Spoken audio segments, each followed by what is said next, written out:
Hi guys, we meet each other again untuk Math 201. So I hope all of you are ready for our first chapter, which is contract costing.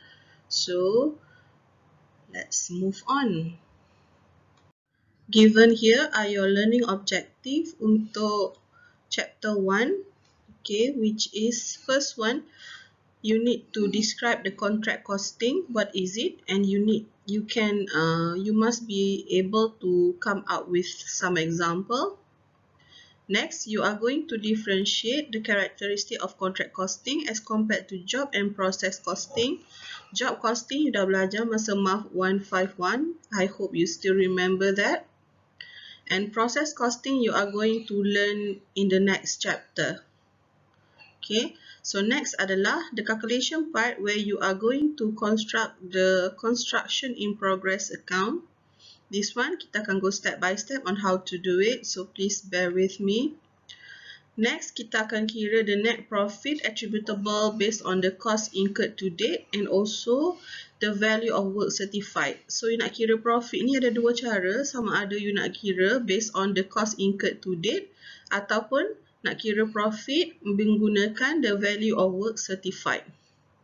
Next, you akan calculate the work in progress.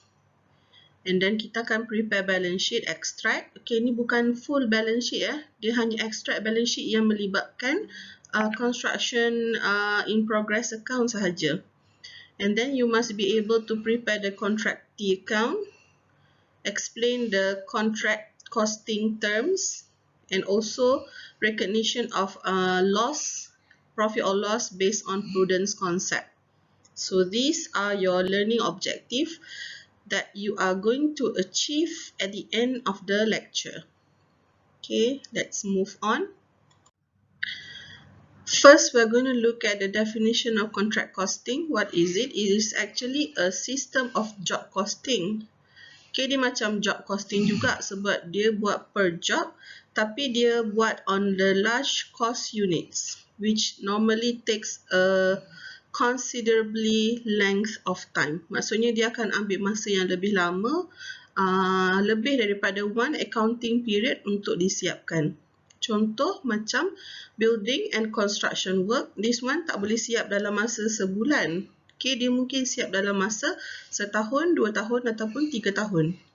And also civil engineering and also shipbuilding, you nak bina kapal, right? It cannot be done in a short period of time, therefore is somewhat a job costing, tapi sebab dia besar dan dia lebih mengambil masa yang lebih lama, so kita panggil dia contract costing.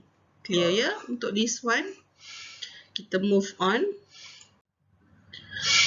Next adalah kita nak tengok the characteristic of contract costing. Okay, first one is this one, job to be carried out in large value. Dia mestilah dengan nilai yang besar. Okay, kalau dia nilai yang kecil, dia akan jadi job costing. Tapi kalau nak bina bangunan, dia bukan 10,000 lah, dia mungkin millions. And then job takes a longer duration to complete. Of course, dia tak mengambil masa 2-3 bulan, dia mengambil masa 2 or 3 years. And then the contract account is maintained for each contract undertaken. Yang ni yang you akan buat. You akan buat pengiraan untuk construction in progress account. And then undertaken to customer special requirement. This one of course if you want to do, if you want to build building, dia mesti based on customer tu punya requirement. Macam mana bentuk bangunan yang dia nak. Then dia mestilah site-oriented, frequently construction work. Site-oriented maksudnya kerja tu kena lakukan dekat site. Okay, you pernah tengok kan construction site. Semua kerja construction kena buat kat situ lah. Dia bukan buat kat kilang, lepas tu datang pasang kat situ. No. And then next one adalah higher proportion of direct cost and low overhead cost. Apa maksud dia? Untuk job construction ni, dia banyak direct cost. Direct cost maksudnya direct labor, direct expenses, direct material. Okay, so contoh macam simen ke batu ke ataupun gaji pekerja yang you gunakan, yang tu adalah direct cost. Okay, we're going to look at the parties involved in the contract costing. First one, this one adalah nak tahu siapa yang terlibat masa you buat contract costing. Okay. So first one kita ada contractor. Orang ni yang akan produce the job required by the customer. So yang ni lah yang akan buat projek tersebut. Dia akan ambil job daripada klien. Okay. So dia yang akan deal dengan klien tu directly. So dia adalah the contractor. Next adalah subcontractor. So subcontractor ni adalah the party ataupun person yang akan buat the supporting jobs. What is supporting jobs? Okay. So kalau contractor ni dia akan buat bangunan tersebut, so mungkin dia hanya akan buat bangunan. Okay, dinding, bumbung, tetapi wiring ataupun engineering works untuk pasang lift ke, pasang pintu ke, yang tu dia akan subkan kepada subcontractor. So this person akan buat the supporting jobs. Okay, so daripada klien kepada contractor. Daripada contractor, dia dapat job tu, dia akan subkan setengah-setengah benda yang dia tak buat, dia akan bagi kepada the contractor, the subcontractor untuk buat. Faham tak? Okay, then kita ada the contractee. Contractee ni customer lah. Okay, dia adalah customer kita. The customer who orders the job ataupun contract to be done by the contractor. So orang ni lah yang akan deal dengan orang ni. Okay. Next adalah the architect ataupun professional surveyor. Orang ni architect yang mana? Architect yang pegang plan ni lah kot. Professional surveyor yang pegang pembaris ni. Okay. So these two parties adalah orang yang akan certify the value of work done by the contractor, dan dia akan issue the valuation of contract progress at the required date. So this project, let's say a building, dia mungkin akan mengambil masa 1 year to finish. Okay, more than 1 year, mungkin dalam 1.5 year.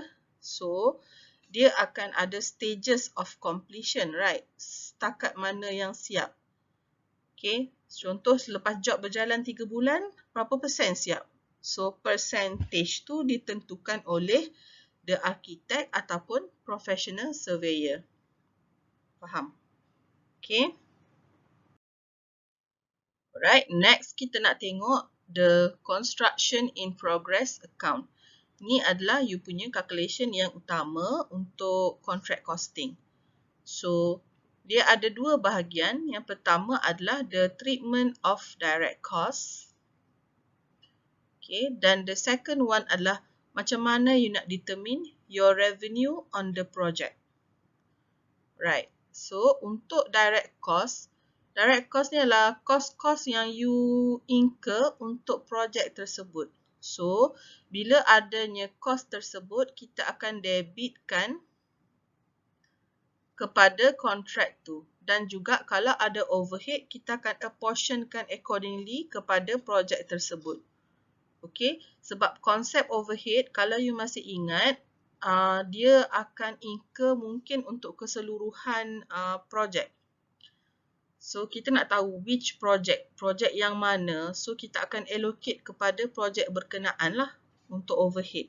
Kalau direct cost ni tak ada masalah. Kalau dia buat projek A, maksudnya semua tu untuk projek A sahaja. Kan? Next adalah due to the length of time to complete the contract, it is important to determine revenue and to be recognized at each accounting period. Now you must remember, project dia tu mengambil masa yang agak lama, right? More than 1 year. So, bila dia more than 1 year, dia akan melangkaui satu accounting period. Betul tak? Therefore, macam mana dia nak recognize revenue untuk period tersebut? Okay? Just because project tu tak siap, tak bermakna you tak ada revenue. Okay? Revenue tu akan ditentukan menggunakan cara-cara yang kita cakap tadi lah. Ada arkitek datang, ada surveyor datang, tentukan berapa persen complete. Daripada percentage tu yang kita akan determine kita punya revenue under project. So kalau ada, okay, kita akan recognize revenue. Dan revenue tu kita akan kreditkan dekat the construction in progress. Okay, therefore revenue kita kreditkan dekat construction in progress.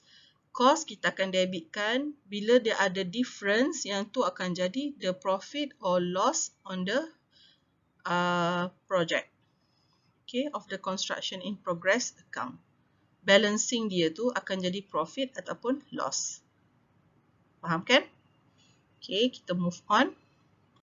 Right, ni adalah contoh construction in progress account for the year ended XXXX. Okay, so semua benda yang belah debit ni adalah cost you daripada material issue to site from store.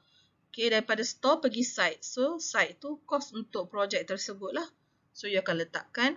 Kalau ada yang dia baru beli, okay, dia letak dekat site pun letak. Dan untuk plant ni kita tak ambil cost dia. Kita akan ambil the differences. Kita akan ambil the differences. That's why untuk plant kita akan letak value dia masa beginning of the period. Dan kita akan keluarkan dia balik baki nilai plant pada akhir period tersebut. So the difference between this one and this one will be the depreciation. So itu sebenarnya charge yang kita letak dalam kita punya account. Then kalau ada wages paid, kita akan letak kat sini berapa gaji pekerja yang you bayar. Dan juga kalau ada yang gaji tertunggak, okay, so you akan letak kat sini juga kalau ada lah. Okay. Next adalah kalau ada direct expenses such as the plant rental, kalau ada sewa ke, untuk tahun tu letak kat sini. Then, kalau ada subcontractor fee, you bayar kepada subcontractor untuk buat job wiring contohnya, letak dekat sini. Architect fee, kalau letak kat sini juga. Site labor cost pun letak sini. Head office charges. Okay, head office charges ni kita akan letak dekat sini untuk yang belong to this project. Okay, so mungkin je soalan tu akan bagi banyak, tapi you kena proportionkan dia. Untuk project ni, letak dekat sini. Okay, dan mana-mana expenses yang accrued, kita akan letak sini lah. Okay, yang tertunggak. Right, so itu adalah bahagian debit. And then, kita akan tengok dekat bahagian kredit. Bahagian kredit ni adalah semua yang bukan kos kita. Okay, bukan kos kita pada tahun berakhir XXXX ni. Contohnya, macam material at site at the end of the period. So, apa maksud material at site? Maksudnya, daripada sini, you issue daripada site kepada site, daripada store kan. So, letak dekat site. Tapi eventually, at the end of the year, tak habis. So, dia akan keluarkan balik yang tak habis tu. So, yang tinggal adalah yang you habis guna lah, the difference. Betul. So, untuk material at site, you akan letakkan dekat sini sebab nanti untuk tahun depan, you akan guna lagi. So, you akan letakkan dia sebagai baki CD, carry down. Okay. And then, kalau ada material return to store, kalau dia return to store, memang dia tak akan kembali kepada site. So, dia tak ada CD. You tak akan bawa ke bawah baki tersebut. And then, kalau ada material yang kita return kepada supplier pun, kita dah return kepada supplier. So, kita tak akan ambil balik baki ni sebagai baki carry down kita. So, kita keluarkan dia. Untuk plant, kita akan ambil the carrying value at the end of the period. Sebabnya, tahun depan kita akan guna lagi plant tu dan kita akan letakkan CD, carry down. Dan juga mana-mana expenses yang kita terlebih bayar pada tahun tu, kita akan keluarkan balik. Okay, contohnya macam direct expenses plant rental. Plan rental ni, you mungkin bayar lebih daripada apa yang you sepatutnya bayar untuk tahun tu. Therefore, you kena keluarkan balik yang lebih tu. Dan dia akan letak CD. So, penting bagi I untuk you letak CD sebabnya bila you letak kat sini CD, carry down, you akan bawa dia ke sini. Okay, so you akan letakkan dia di sini. Semua yang CD tu. Okay, kalau you tak letak CD, I takut you lupa. Okay, kecuali yang return to store, yang ni tak ada CD. Sebab dah memang return to store, tak kembali dah kepada site. Kalau yang ni pun tak letak CD sebab dah bagi kepada supplier. Okay, dan yang ini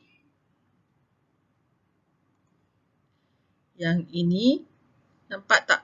Dia accrued. So, bila dia tak dibayar, tertunggak, kita kena bayar tak next year? Kenalah, right? So, dia akan ke sini. Yang ni pun sama.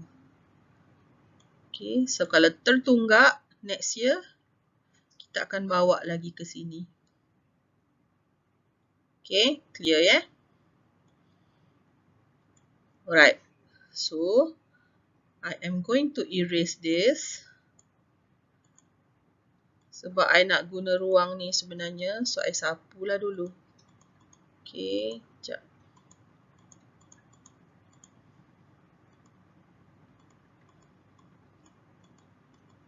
Okay. Next, apabila you dah totalkan yang ni, confirm lah bahagian debit ni lagi banyak. Right. So, bahagian debit ni, yang color merah ni, you akan tolak semua yang dekat sini. So, apa yang you akan dapat adalah the cost of work done to date. Which is yang color biru. Nama dia COW DTD. Okay, dan kita akan letak dia carry down sebabnya figure yang sama kita akan letakkan dekat bawah ni. Okay, then kita akan tentukan kita punya revenue. Barulah balancing dia tu akan jadi profit. Okay, cara nak tentukan revenue nanti I akan cerita dekat you guys. So, sebenarnya bila dah dapat yang ini nombor 1, COW DTD. So, you akan dapat revenue dulu. Yang terakhir baru you dapat profit. Yang keempat, you turunkanlah semua benda ni. Ini pun yang keempat juga. Okay.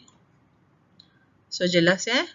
Semua yang dekat sini adalah you punya cost. Semua yang dekat sini adalah you punya bukan cost you.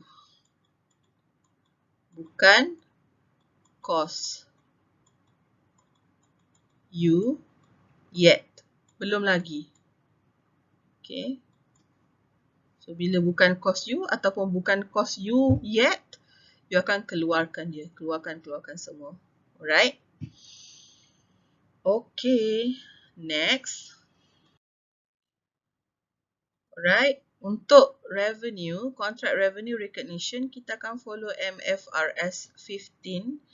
Dia bagi tahu that kalau entity transfer the control of goods and service over time, okay, itu menunjukkan dia dah satisfy the performance obligation, dia boleh recognize the revenue over time kalau one of the following criteria is met. Maksudnya apa ni? Maksudnya dia boleh recognize revenue kalau dia meet this one of these criteria.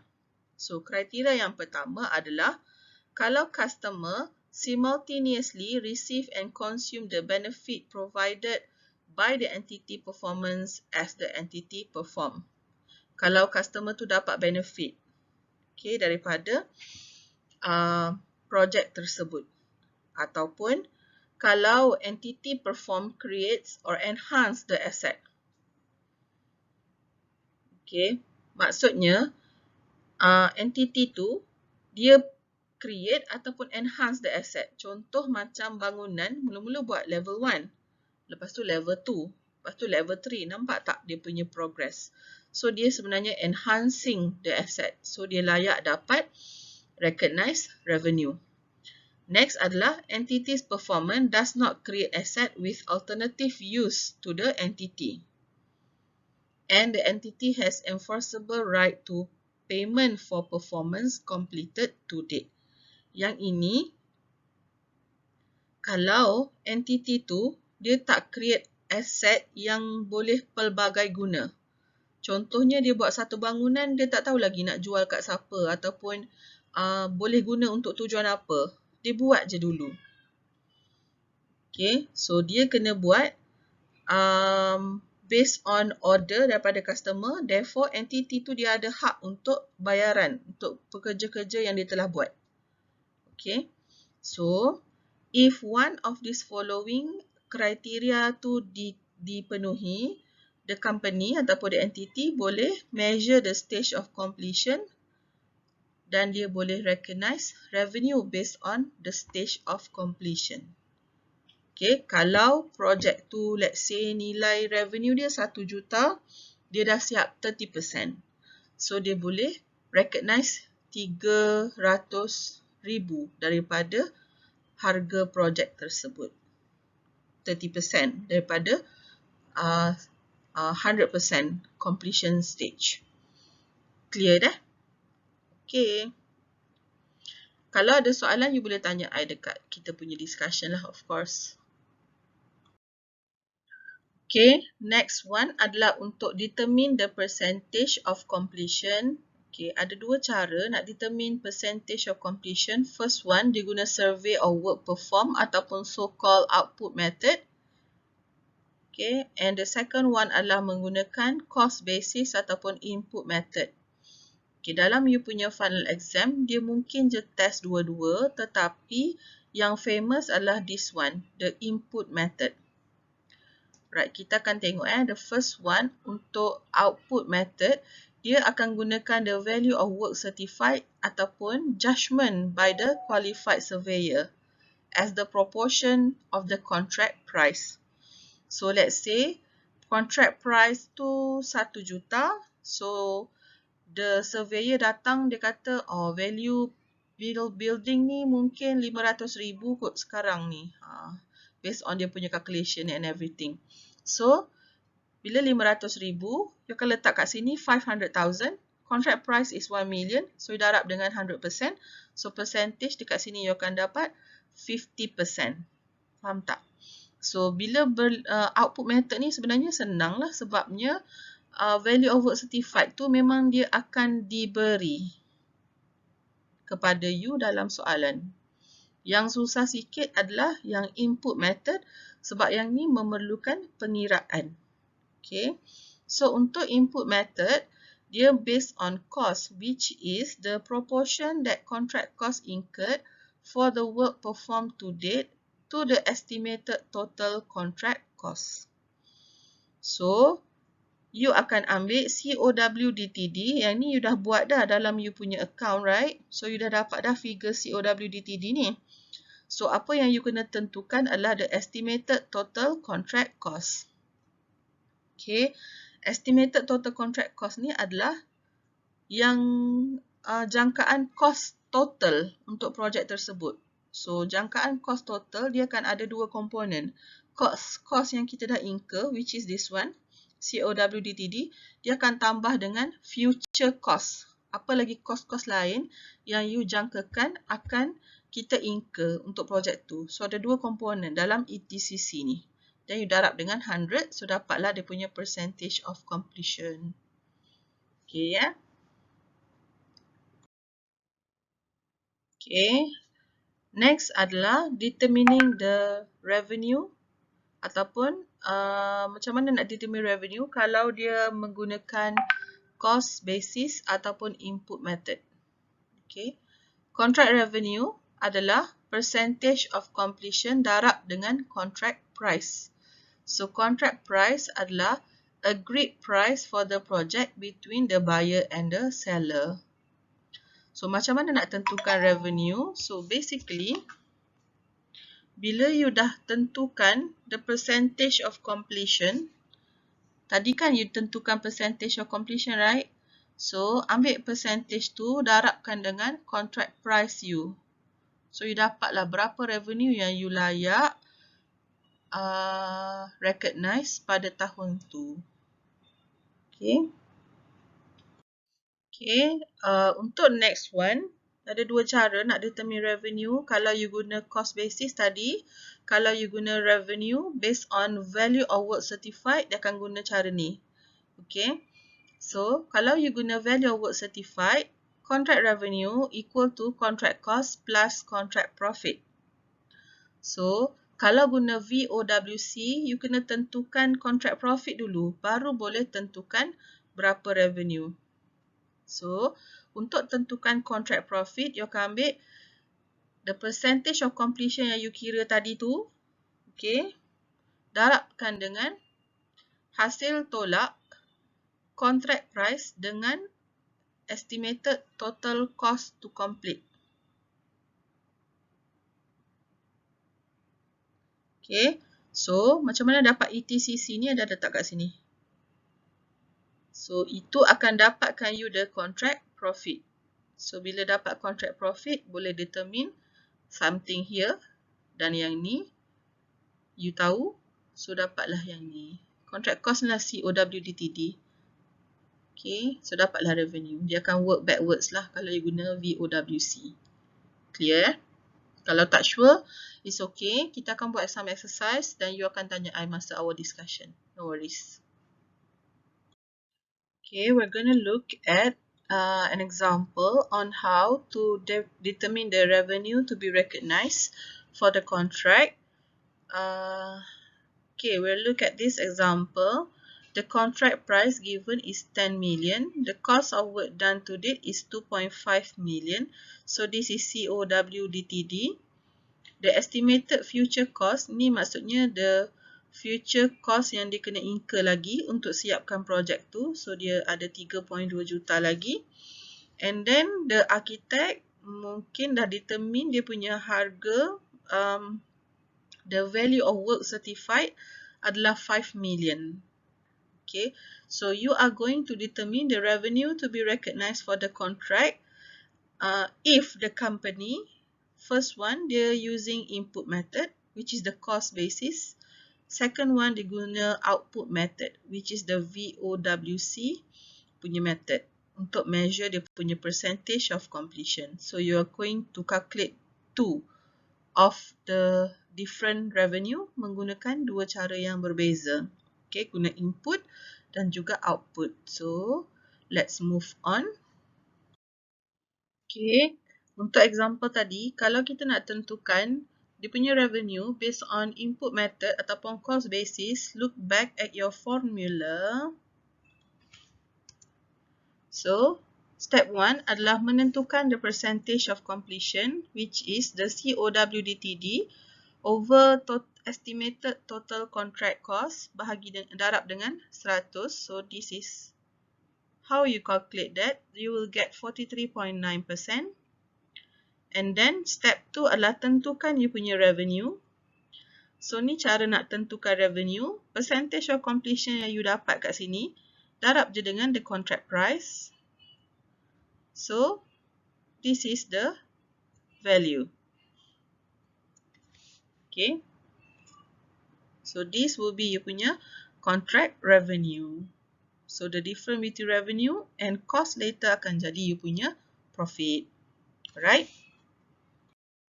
Untuk output method, kita akan tentukan dia punya revenue.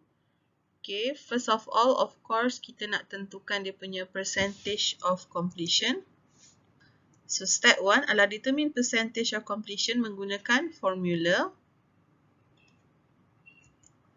Ni adalah percentage of completion dia, 50%. Step 2, tentukan contract profit dulu. Okay. So, macam mana nak tentukan contract profit? Ambil percentage of completion darab dengan contract price tolak dengan estimated total contract cost. So, this one. 50% darab dengan Hasil tolak 10 juta dengan 5.7 juta. Dapatlah 2150. And then, contract revenue adalah cost tambah dengan profit. So, contract cost dah tahu, which is COWDTD kita 2.5 million. Contract profit kita adalah yang ini, 2150. So, bila you totalkan jadi 4650. So, that is the contract revenue for that accounting period. Okay.